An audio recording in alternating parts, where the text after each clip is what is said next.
Et coucou mes belles âmes sœurs de lumière, j'espère que vous allez bien. Oups. Alors je suis avec Lumi, qui, hop, je vais dire un petit bonjour. Voilà, toujours fidèle au poste pour le live numéro 58 du grand défi gratuit. J'espère que vous passez un bon samedi. J'espère que cette rentrée se passe bien pour vous. Toi tu me fais des bisous. Puis il y a mon pépère, je ne sais pas si on peut le voir. Hop. Je vais essayer de pencher un peu. Mais là, ici, il y a mon chat noir. Il y a le yin et le yang avec moi. Pour ce live. Hop, oui, calme-toi, ma puce. Donc, voilà, j'espère que vous passez un bon samedi, que la rentrée s'est bien passée. J'aimerais vous parler aujourd'hui encore de la vente, mais plus particulièrement de la vente énergétique, parce que c'est, on va dire, le nerf de la guerre, et puis c'est le point sensible chez beaucoup de thérapeutes, de coachs que je rencontre. La vente reste encore quelque chose qui n'est pas toujours OK. Où on n'aime pas vendre, on a peur de vendre, on a peur, voilà. Je sais que la plupart des gens ne sont pas à l'aise avec la vente. Et je les comprends bien parce que la vente Yang, la vente 3D, la vente où on vient activer les peurs, où on vient, j'ai envie de dire, survendre, où on vient faire les marchands de tapis, où on fait de la vente pushy, hein, de la vente comme si on était de la vente forcée. Clairement, ça ne peut pas fonctionner dans notre niche, dans notre marché. Clairement pas, enfin en tout cas de mon point de vue à moi, ou en tout cas pas longtemps non plus. Mais cette vente, elle doit être vue d'une autre manière. Ce dont on va parler aujourd'hui, c'est de la vente énergétique. Il existe 11 clés de la vente énergétique. Je vais vous en parler de 5 aujourd'hui. Les 11, j'en parle dans ma masterclass l'art de la vente et l'art de l'investissement. Mais on va parler déjà des 5 points aujourd'hui. Je sais que pour la plupart, vous en aurez déjà entendu parler, probablement, ou ça va faire écho en vous. Mais c'est tellement important, non pas de le savoir, mais de l'intégrer. C'est comme de tout. Tout ce qui est énergétique, tout ce qui est, entre guillemets, spirituel, quantique, tout ça, ça doit pas rester que au niveau mental. La connaissance ne fait pas le changement. Je vais vous donner un exemple, une métaphore. Tout le monde sait que pour perdre du poids, il ne faut pas manger trop salé, trop sucré, trop gras. Tout le monde sait ça. Tout le monde connaît la plupart des aliments qu'il faut manger et ceux qu'il ne faut pas manger. Et pour autant, il n'y a jamais eu autant d'obèses dans le monde. Donc, c'est pas la connaissance qui fait que on l'a intégré et que du coup, ça fait partie de notre vie et qu'on arrive à le mettre en place. Au niveau de la spiritualité, de la vente énergétique, c'est la même chose. Donc, ce que je vous invite ici, c'est à prendre des notes, mais surtout à voir comment vous allez pouvoir gérer ça, intégrer ça dans votre façon d'être, dans votre façon de faire, mais dans votre façon d'être surtout.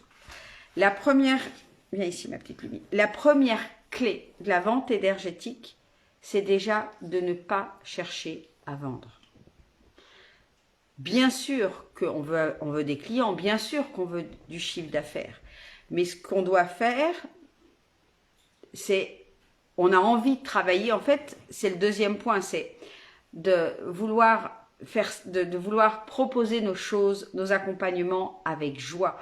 On doit être dans l'énergie de la joie, du partage, de la transformation qu'on va apporter à nos clients, de la satisfaction qu'on va apporter à nos clients. C'est vraiment être connecté avec notre mission, avec notre pourquoi. Mais pas chercher à vendre. Si vous cherchez à vendre, vous êtes dans une énergie qui peut-être ne vous correspond pas et qui est une énergie qui, dans le subconscient, va vous ramener à j'arnaque les gens. En tout cas, c'est pas, comment dirais-je, c'est pas conscient ça. Ça se joue au niveau inconscient. D'accord? Il y a une partie de vous qui a envie d'être correcte avec les gens, qui a envie d'être aimé. et qui sent que si elle fait de la vente pushy, si elle veut vendre absolument, ben on l'aimera pas. Ben oui, on n'aime pas les gens qui veulent nous forcer à acheter quelque chose. Nous, on aime acheter. Le client, vous, moi, dans notre vie de tous les jours, on adore acheter en réalité. Mais on a horreur qu'on nous vende. Et c'est ça, la première clé, c'est de ne pas chercher à vendre. On va juste chercher à contribuer à notre plus grand niveau. On va juste chercher à pouvoir accompagner des clients dans leur transformation, à pouvoir leur délivrer les plus belles clés pour ou le plus beau produit, peu importe ce que c'est, le plus beau massage, voilà, c'est ça qu'on cherche à faire. On ne cherche pas à vendre et qu'à obtenir de l'argent. Parce que si c'est ça, effectivement, à un moment donné, ça ne sera pas en accord avec vos valeurs et vous ne le ferez pas. En fait, c'est souvent ce qui bloque, c'est qu'on n'ose pas vendre parce qu'on voit la vente comme quelque chose de négatif. Mais c'est normal, parce que si on cherche à vendre, c'est normal qu'on voit ça comme quelque chose de négatif. Ce qu'on cherche à faire, c'est avoir des clients et à pouvoir leur partager, entre guillemets, nos clés ou nos plus beaux produits. Ensuite, c'est vraiment d'être dans la joie. Comme je vous l'ai dit, c'est d'être dans la joie, dans la contribution, dans son plan d'incarnation. C'est ça qu'on cherche à vibrer, en fait, quand on parle de nos offres. Ça, voilà, parler de nos choses, être dans la joie, ça, c'est vendre de façon énergétique. Ensuite, la troisième clé, c'est je vous invite à célébrer toutes les ventes, même les petites ventes, même celles qui peuvent s'annuler, parce que ça arrive. Ça arrive que des gens nous disent oui, nous disent ah, je suis intéressé, et puis au final, ils n'achètent pas. C'est pas grave. À un moment donné, vous avez obtenu un oui, peu importe si c'est rétracté, célébrez ça. Célébrez aussi toutes les choses que vous mettez en place pour parler de vos offres, pour parler de vos produits. Ça se célèbre. Vous êtes, j'ai envie de dire, vous êtes sorti de votre zone de confort, vous êtes venu incarner votre lumière, vous êtes venu incarner votre message, vos plus belles choses. Et peu importe au final si elles se sont vendues ou pas, tout ça, ça se célèbre. Vous devez vraiment célébrer chaque petit pas que vous faites en direction de votre rêve, en direction de votre projet. Ça, c'est hyper, hyper important. Ensuite, la quatrième clé, c'est lorsque vous n'avez pas de vente. Parce qu'il y en aura plein de fois, plein d'expériences où vous allez lancer des choses et où ça ne va pas fonctionner. Et c'est OK. Ça, il faut apprendre à lâcher prise et à comprendre que c'est juste une pièce du puzzle qui va vous aider à comprendre comment mieux faire la prochaine fois. Peut-être que cette offre n'était pas au top du top et ça va vous donner envie de l'upgrader, de la transformer, d'offrir encore plus à vos clients, de la rendre encore plus irrésistible, vos offres ou vos produits, d'aller les améliorer. C'est pas une mauvaise chose de ne pas vendre. Ça fait partie de la game. C'est aussi simple que ça. Dans la nature, tous les arbres fournissent des fruits, fournissent des graines. Et heureusement, toutes les graines ne prennent pas. Il n'y a pas la place au pied de l'arbre pour qu'il y ait 2000 arbres qui viennent s'y planter. Okay. Lorsqu'un agriculteur vient semer son champ de blé, toutes les graines ne prennent pas. Et c'est pris en compte. Il sait que pour avoir, je sais pas moi, 1000 tonnes de farine, il faut peut-être qu'il plante X milliers de kilos de graines de blé. Okay. Ça fait partie, c'est les prorata et ça fait partie des mathématiques. Voilà, toutes les graines ne poussent pas. Et bien pour nous, c'est pareil. Or, on attend de façon finalement presque surréaliste, on attend que chaque chose qu'on fait, chaque post qu'on fait, chaque promotion qu'on fait, vienne nous rapporter des clients. Alors, je ne dis pas qu'à un moment donné, ça ne sera pas le cas, mais ce n'est pas toujours le cas. Et il y a des lancements où on va faire peut-être 10 000 € de chiffre d'affaires, et puis il y a des lancements, on va faire 50 000, d'autres lancements, on va faire 100 000, et puis on va refaire un lancement, puis il n'y aura que 1000. Peut-être parce que il y a quelque chose à comprendre ici. Peut-être que, c'est pas peut-être, c'est sûrement d'ailleurs, quelle est notre énergie, quelle est mon énergie à ce moment-là. Est-ce que je veux vendre absolument ou est-ce que je suis dans le, dans la joie de partager la nouvelle œuvre que j'ai créée? Est-ce que je veux vendre ou est-ce que je suis ouverte à accueillir de nouvelles clientes dans mon monde? Est-ce que dans mon monde, là actuellement, dans mon business, est-ce que j'ai le temps d'accueillir 5000 clientes? Probablement pas. Ok? Est-ce qu'en ce moment, qu'est-ce que je vis en ce moment dans ma vie qui fait que, et peut-être avec ma relation avec l'argent, ma relation avec la vente, qui fait que ça ne fonctionne pas? Tout ça sont des choses à venir poser, à venir voilà, libérer. On n'est pas obligé de venir trouver les réponses à tout. Simplement libérer la contraction. Ok, c'est lâcher prise sur la contraction. Parce que là, vous n'avez pas fait autant de ventes que vous voulez ou vous n'en avez pas fait, peu importe. C'est lâcher parce que c'est une opportunité, c'est un cadeau, puis on ne sait pas pourquoi ça n'a pas fonctionné. Peut-être parce que notre offre demande à être encore plus énergétique, encore plus lumineuse, encore plus transformatrice, et que en s'y remettant dessus, parce que moi ça m'est arrivé plusieurs fois ça, me remettre sur une offre parce que elle vibrait pas.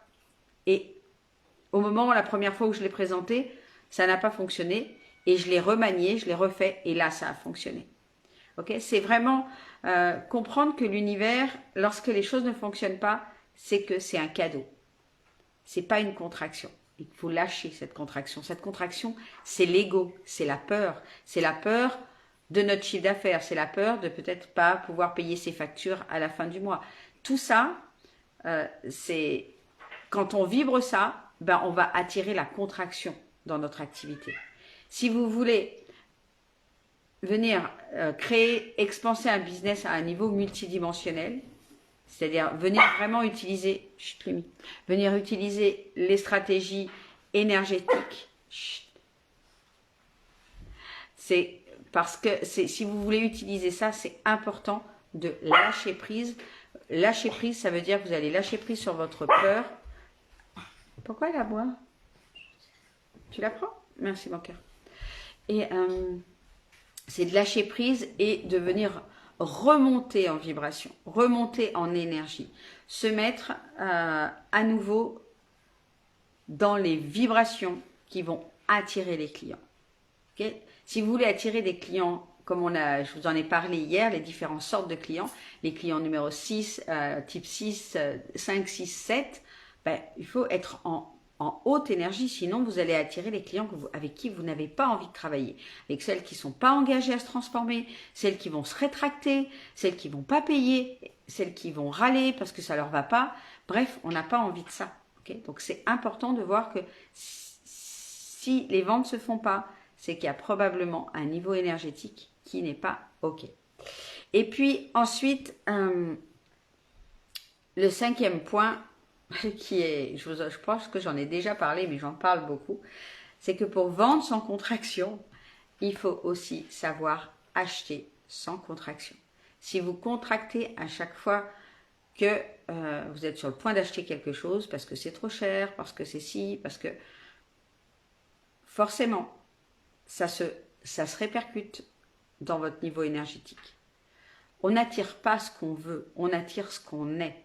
Donc, si on veut attirer des ventes qui sont fluides, qui sont massives et qui sont fluides, eh bien, nous aussi, on doit être OK avec l'achat, avec le fait d'acheter. Je parle souvent de congruence aussi. Je vais vous en parler ici, congruence avec vos prix. Je pense qu'on pourrait le mettre en 6e. Ouais, en 6e, c'est la congruence. J'avais dit que je vous en donnais 5, mais je vous en donnais 6. La congruence, c'est si vous voulez vendre des prestations de services, des accompagnements, mettons à 3 000, 5 000 euros. Ça veut dire que vous devez être capable d'acheter des offres à ce niveau-là. Ça veut dire, c'est pas seulement capable, ça veut dire que vous devez déjà en avoir acheté. Si aujourd'hui, la plus grosse offre que vous ayez acheté, vous ayez jamais acheté d'accompagnement, par exemple en one-to-one, et que vous avez envie de faire de l'accompagnement one-to-one, ça va un peu coincer. Okay, il va y avoir un problème de congruence parce que vous voulez quelque chose que vous ne vivrez pas intérieurement. Donc ça aussi, je vous invite à réfléchir sur ces 6 points qu'on vient de voir, lesquels ne sont pas fluides encore et comment vous allez pouvoir les développer. C'est ça la vente énergétique, c'est comprendre que ça se joue à un autre niveau, que tout est un effet de miroir et que si on veut vendre de manière fluide, nous, il faut être capable d'acheter de manière fluide. Il faut avoir ce rapport à la vente avec une congruence, avec de la joie et avec un détachement et un lâcher-prise, mais un haut niveau vibratoire avec la vente. Ça doit être OK dans le donner et le recevoir. C'est-à-dire, vous devez être en harmonie avec le fait d'acheter et le fait de vendre. Dites-moi un petit peu en commentaire, j'ai envie de vous lire, de savoir si c'est clair pour vous. C'est tellement, tellement, tellement important. Si vous avez envie de développer des ventes et de ne pas faire des choses pushy, trop marketing, parce que ça ne vibre pas pour vous, alors c'est la vente énergétique qui va vous correspondre le mieux, qui va être la plus simple pour vous, mais il faut en comprendre les codes. Okay, moi, j'appelle ça les stratégies invisibles, mais il faut en comprendre les codes. Je vous parlais il y a quelques jours des 5 niveaux de nos offres et d'achat. Bah, si on veut, nous, attirer des personnes qui ont envie d'acheter du haut de gamme, qui ont envie d'acheter avec le cœur parce que ça vibre pour elles, il faut être aussi à ce niveau d'achat-là. On ne peut pas, nous, acheter en étant dans un niveau vibratoire 2 ou 3 et vouloir attirer des personnes qui sont au niveau 4 ou 5. Il n'y a pas de congruence, le niveau énergétique n'est pas le même, on n'est pas dans la même dimension, donc ça ne fonctionne pas. On n'est pas sur le même plan, donc ça ne fonctionne pas. On n'attire pas ce genre de clients ou carrément on bloque toutes les ventes. Voilà un petit peu ce que j'avais envie de partager avec vous. J'espère que ça vous aura apporté de la valeur. Si c'est oui, ben mettez-moi un petit mot pour me dire que ça vous a plu, pour me dire merci si ça vous a plu. N'hésitez pas à le partager si vous pensez que ça peut aider vos autres clientes, vos autres amis, vos autres âmes sœurs qui, comme vous, cherchent à développer leur activité dans le domaine spirituel, du bien-être, du coaching, etc. Ou tout simplement dans les produits également énergétiques. Voilà, je vous embrasse tout fort, je vous dis à demain. Ciao, ciao.